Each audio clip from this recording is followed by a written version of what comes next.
പ്രിയപ്പെട്ട സുഹൃത്തുക്കളെ, പൽഹാമിൽ ഭീകരാക്രമണം ഉണ്ടായപ്പോൾ അമേരിക്കൻ പ്രസിഡൻറ്റ് റൊണാൾഡ് ട്രംപ് പറഞ്ഞൊരു കാര്യമുണ്ട്.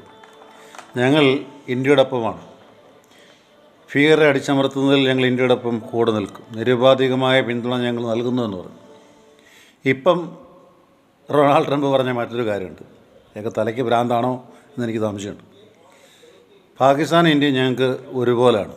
സമദൂരം ഞങ്ങൾ സൂക്ഷിക്കും. സപ്പോർട്ട് ചെയ്യത്തില്ല, പാകിസ്ഥാനെ സപ്പോർട്ട് ചെയ്യത്തില്ല, ഇന്ത്യയും സപ്പോർട്ട് ചെയ്യത്തില്ല. പോട്ടെ, ഇയാൾ സപ്പോർട്ട് ചെയ്തില്ലെങ്കിൽ നമുക്കൊരു കാര്യമൊന്നുമില്ല. കാരണം അമേരിക്ക എന്നാ ഉണ്ടായെന്ന് നമുക്കറിയാം. അമേരിക്കയ്ക്ക് എത്രയോ കൊല്ലം മുമ്പ് ഇന്ത്യ എന്ന രാജ്യമുണ്ട്. അവിടെ നിൽക്കട്ടെ, നിങ്ങളുടെ ഇത്രയും വലിയ ശക്തിയില്ലെന്നുള്ളൂ. എന്നാലും ഞങ്ങളുടെ ബുദ്ധി നിങ്ങൾക്കില്ല. ഒന്ന്. രണ്ട്, കഴിഞ്ഞ രണ്ടാഴ്ചയ്ക്ക് മുമ്പ് ലെവൻസ്കിയെ ഭയങ്കരമായിട്ട് ചൂടായി യുക്രൈനെ അപലപിച്ചുകൊണ്ട് സംസാരിച്ചൊരാളാണ്. ഇന്നലെ മാർപ്പാപ്പ അടക്കത്തിന് കഴിഞ്ഞ ദിവസം പോയപ്പം അദ്ദേഹത്തെ വിളിച്ച് അടുത്തിരുത്തി പെണ്ണുങ്ങൾ തലണമന്ത്രം പറയുന്നത് പോലെ എന്തൊക്കെയോ പറഞ്ഞു. എന്താണെന്ന് അറിഞ്ഞുകൂടാ. അവിടെ വ്ളാഡിമിർ പുടിനെ വളരെ ശക്തമായി അപലപിക്കുകയും ചെയ്തു.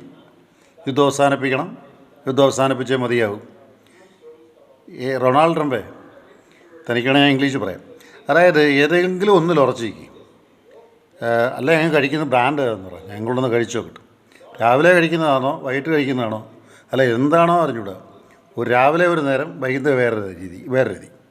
ഇതിങ്ങനെ രണ്ട് വള്ളത്തിൽ കാലേ വിട്ട് നിൽക്കാതെ ചിലപ്പോൾ വള്ളാവുന്ന പോകുമ്പോൾ താഴെ പോകും. ഞങ്ങൾ ഒറ്റയ്ക്ക് ഇവിടെ നിന്നാലേ അതിൻ്റെ വലിയ ഇന്ത്യക്കായി പട്ടിണിപ്പാവങ്ങൾ അമേരിക്കയിലുണ്ട്. അമേരിക്ക നമുക്ക് എതിരൊന്നുമല്ല. പക്ഷേ ഇന്ത്യക്കായി പട്ടിണിപ്പാവങ്ങൾ തെണ്ടി നടക്കുന്നതും അമേരിക്കയിലുണ്ട്. വെളുത്ത തൊലി മാത്രമല്ല, ഈ വെളുത്ത തൊലിക്കാരും തെണ്ടി നടക്കുന്നവരുണ്ട്. അതുകൊണ്ട് ആദ്യം ദയവേത് ഏതെങ്കിലും ഒരു സ്റ്റാൻഡിൽ നിൽക്കാൻ പരിശ്രമിക്കുക. താങ്കളുടെ സപ്പോർട്ടില്ലെങ്കിലും ഇന്ത്യ ഒറ്റക്കാലം നിൽക്കാൻ ധൈര്യമുണ്ട് ഇപ്പോൾ.